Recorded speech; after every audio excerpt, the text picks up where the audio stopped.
അറിയാലോ, നല്ല സോഫ്റ്റ് ആയിട്ടുള്ള പൂവടയാണ്. വായിലിട്ട അലിഞ്ഞു പോവും, അത്രയും സോഫ്റ്റാണ്. അപ്പോൾ അതിന് വേണ്ടിയിട്ട് ആദ്യമായിട്ട് ശർക്കര ഉരുക്കിയെടുക്കണം. പാനിലേക്ക് ശർക്കര വെച്ചിട്ട് കുറച്ച് വെള്ളം കൂടി ചേർത്തിട്ട് ഉരുക്കിയെടുക്കാം. ഇതിപ്പോൾ അധികം അഴുക്കൊന്നുമില്ലാത്ത ടൈപ്പ് ശർക്കര കേട്ടോ, അധികം എന്നല്ല, ഒട്ടും അഴുക്കില്ലാത്ത ശർക്കരയാണ്. അതുകൊണ്ട് ഞാനിത് സെപ്പറേറ്റ് ആയിട്ട് അരിച്ചെടുക്കുന്നില്ല. അഴുക്കുള്ള ശർക്കര ആണെങ്കിൽ അരിച്ചിട്ട് വേണം ചേർക്കാൻ. ഇതിപ്പോൾ നന്നായി ഉരുകി വന്നിട്ടുണ്ട്. അത്യാവശ്യം തിക്കാവുന്ന ഒരു പാകത്തിൽ വേണം നമ്മളിതിലേക്ക് നാളികേരം ചേർത്ത് കൊടുക്കാൻ കേട്ടോ. അത്യാവശ്യം തിക്കായി വന്നിട്ടുണ്ട്, എന്നാൽ ഒരുപാട് തിക്കല്ല കേട്ടോ. നാളികേരം ചേർത്ത് കഴിഞ്ഞാൽ ഒരുപാട് ലൂസായിട്ടിരിക്കരുത്, അത്രേ ഉള്ളൂ. അപ്പോൾ ആവശ്യത്തിനുള്ള നാളികേരം കൂടി ചേർത്ത് കൊടുക്കാം. ഇതിപ്പോൾ ഒരു 2.5 കപ്പോളം തേങ്ങ ഞാൻ ചേർത്ത് കൊടുക്കുന്നുണ്ട്. ഇത് നന്നായി ഒന്ന് മിക്സ് ചെയ്യുക. ഇത് നാളികേരം ചേർത്ത് മിക്സ് ചെയ്യുന്ന സമയത്ത് ഒട്ടും വെള്ളം പാടില്ല കേട്ടോ. നന്നായിട്ട് ഈ ശർക്കര ഈ തേങ്ങയിൽ പിടിക്കണം. ആ ഒരു പാകത്തിന് വേണം നമ്മൾ ശർക്കര ഉരുക്കിയെടുക്കാൻ. എന്നിട്ട് വേണം തേങ്ങ ചേർത്ത് കൊടുക്കാൻ.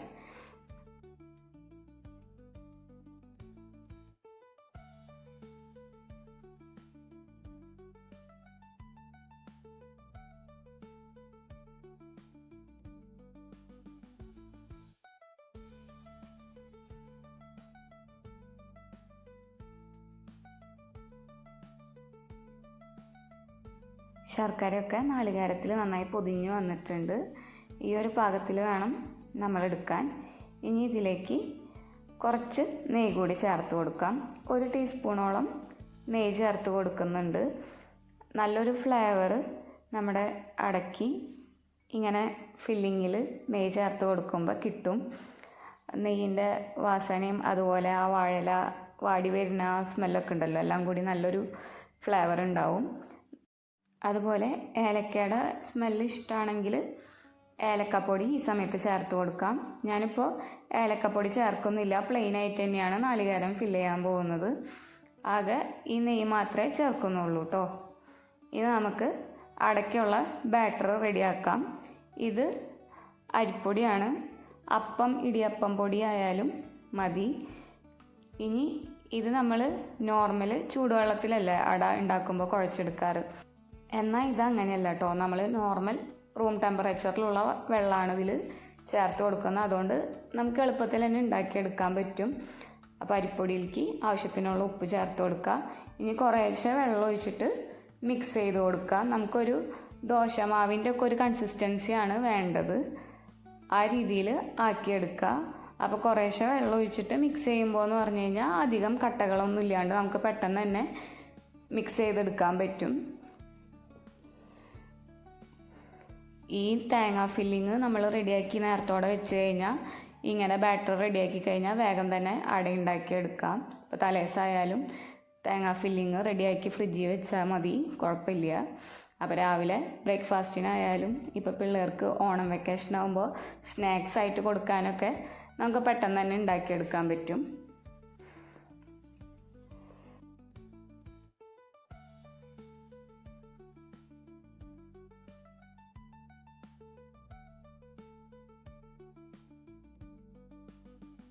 ഓരോ അരിപ്പൊടിക്കനുസരിച്ചിട്ടും വെള്ളത്തിൻ്റെ അളവ് വ്യത്യാസം വരും.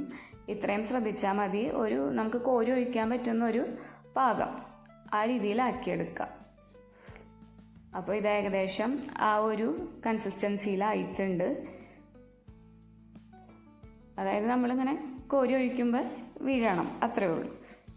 വാഴല ഞാൻ കുറച്ചൊന്ന് വാട്ടി വെച്ചിട്ടുണ്ട്, മുഴുവനായിട്ടല്ല, ജസ്റ്റ് ഒന്ന് ചൂട് കൊള്ളിച്ചിട്ടുണ്ട്. കാരണം ഇത് മടക്കി വെക്കുമ്പോൾ പൊട്ടിപ്പോവാണ്ടിരിക്കാൻ വേണ്ടിയിട്ടാണ് ആദ്യമേ കുറച്ച് വാട്ടിയെടുത്തിട്ടുള്ളത്. ഇനി നമ്മുടെ ബാറ്റർ ഇതിലേക്ക് ഒഴിച്ചു കൊടുക്കാം. അടപ്രഥമനും പാലടൊക്കെ ഉണ്ടാക്കാൻ വേണ്ടി അട ഹോം മെയ്ഡായിട്ട് ഉണ്ടാക്കില്ലേ, ആ ഒരു രീതിയിൽ തന്നെയാണ് കേട്ടോ നമ്മളിത് ചെയ്തെടുക്കുന്നത്. അതുകൊണ്ടാണ് അടയ്ക്ക് അത്ര സോഫ്റ്റ്നെസ് കിട്ടുന്നത്. അപ്പോൾ നമ്മൾ ഒഴിച്ച ബാറ്റർ നമ്മളിങ്ങനെ കൈകൊണ്ട് തന്നെ ഒന്ന് ജസ്റ്റ് ചുറ്റിച്ചു കൊടുത്തിട്ട് ഇലയുടെ എല്ലാ ഭാഗത്തേക്കും ആക്കി കൊടുക്കുക. വക്ക് ഭാഗങ്ങളിലേക്ക് വരുന്ന രീതിയിൽ ചെയ്യേണ്ട, നടുക്ക് തന്നെ ചെയ്താൽ മതി. കാരണം അത് കുറച്ച് ലൂസായിട്ടാണല്ലോ ഇരിക്കുക, അപ്പോൾ അത് ഒലിക്കാൻ ചാൻസ് ഉണ്ട്. ഗ്യാപ്പുള്ള സ്ഥലങ്ങളൊക്കെ ഒന്ന് ജസ്റ്റ് കൈ കൊണ്ട് തന്നെ ഫില്ല് ചെയ്ത് കൊടുക്കാം. ഇനി നമുക്ക് ഇതിലേക്ക് ആവശ്യത്തിനുള്ള ഫില്ലിങ് വെച്ച് കൊടുക്കാം. കുറച്ച് വെച്ചാൽ മതിയാവും, കാരണം ഇതിനധികം തിക്നെസ് ഇല്ലല്ലോ. അപ്പോൾ അതിനനുസരിച്ചിട്ടുള്ള ഫില്ലിങ് വെച്ചാൽ മതി കേട്ടോ. ഫില്ലിങ് ഒന്ന് ലെവൽ ചെയ്ത് കൊടുക്കുക. ഇനി നമുക്ക് ഇല മൂടാം. ആദ്യം നടുകയും കവർ ചെയ്തതിന് ശേഷം സൈഡ് 2 ഭാഗവും മടക്കുക. കാരണം ഇത് ലൂസായ കാരണം നമ്മൾ വയ്ക്കുമ്പോൾ ചിലപ്പോൾ ഒലിച്ചു പോകാൻ ചാൻസ് ഉണ്ട്. അപ്പോൾ എല്ലാ ഭാഗവും കവർ ചെയ്യുന്ന രീതിയിൽ ഇല മടക്കുക. അത്രേ ഉള്ളൂ. ഇങ്ങനെ ഓരോന്നും ചെയ്തെടുക്കുക. അത്യാവശ്യം ക്വാണ്ടിറ്റി നമുക്ക് ഇതിൽ നിന്ന് കിട്ടും കേട്ടോ. അപ്പോൾ ഇല എടുക്കുക, അതിലേക്ക് ബാറ്റർ ഒഴിക്കുക, ഇങ്ങനെ കൈ കൊണ്ട് ചുറ്റിക്കുക. ഇതൊരു പിള്ളേരെ കൊണ്ടായാലും ചെയ്യിപ്പിക്കുക കേട്ടോ. കാരണം അവർക്കിപ്പോൾ വെക്കേഷൻ ടൈമല്ല, അവർക്കൊരു നേരം പോക്കാവും. ട്രൈ ചെയ്ത് നോക്കൂ കേട്ടോ. അപ്പോൾ ഇങ്ങനെ ചുറ്റിച്ചെടുത്തിട്ട് പിന്നെ ഞാൻ അതിലേക്ക് ഫില്ലിങ് വെച്ച് കൊടുക്കുക, ഇല മടക്കുക. ഇതൊരു എന്താ പറയുക, ഇൻട്രസ്റ്റിംഗ് ആയിട്ടുള്ള കാര്യമല്ലേ ഇങ്ങനെ ചെയ്യണത്.